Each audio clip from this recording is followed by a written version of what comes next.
Let's unbox the September 22 ScrawlrBox.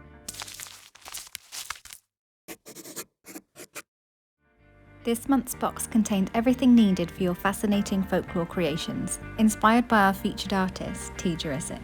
Known for her more light-hearted approach in her artwork, this piece was created as a reaction to celibacy in the home during lockdown. Let's take a look at the supplies. A Scrawlr zine, FRISK Cartridge Paper, the artist's print, Scrawlr sticker, Scrawlr challenge prompt and supply menu, Derwent technique eraser, Lyra pencil, and a set of Faber-Castell Pitt artist pens, featuring a brush nib on one end and a fine liner on the other. Let's go ahead and do some swatching. Swatching out your supplies before you start any artwork is the best way to get to know your supplies. Not only will it help you see what colour palette you're working with, it can show you how pigmented your supplies are. For example, these pens are super juicy, so you only have to press gently. The Faber-Castell Pitt pens feature an India ink which is water-based. This means they can react with water, however once dry they are permanent. While swatching, we've layered up the markers to build up intensity. This is a technique known as compressing. It's great for sussing out shading and tone variation. The brush tip is also quite bendy and flexible, so you can achieve some great variation in line width just by adjusting the pressure of your hand. Something else to bear in mind is to wait for each layer to dry before going back over the top of it. This way you'll avoid any unnecessary ink pooling.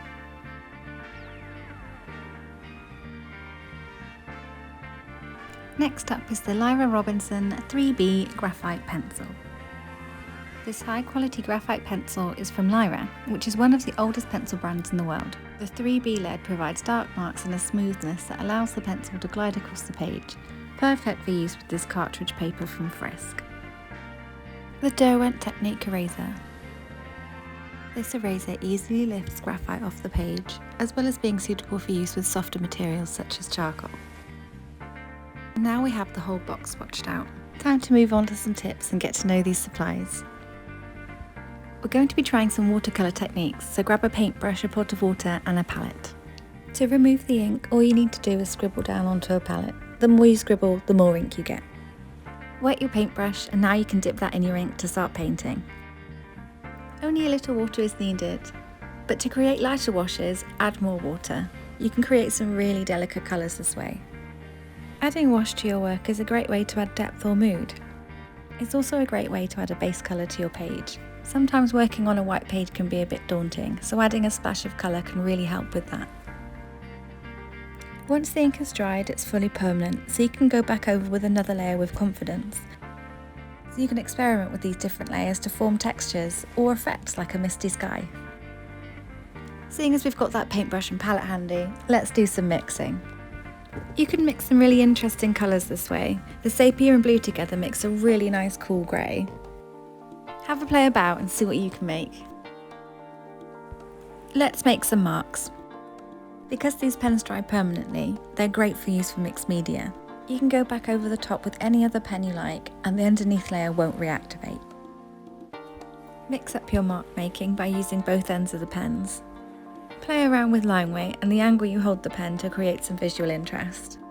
And there we have the September 22 box all swatched out. We hope you found this video useful. Why not try some of the techniques out for yourself? Let us know in the comments below if you do. Hit the thumbs up button and give us a subscribe for more videos like this. Until next time, keep scrawling.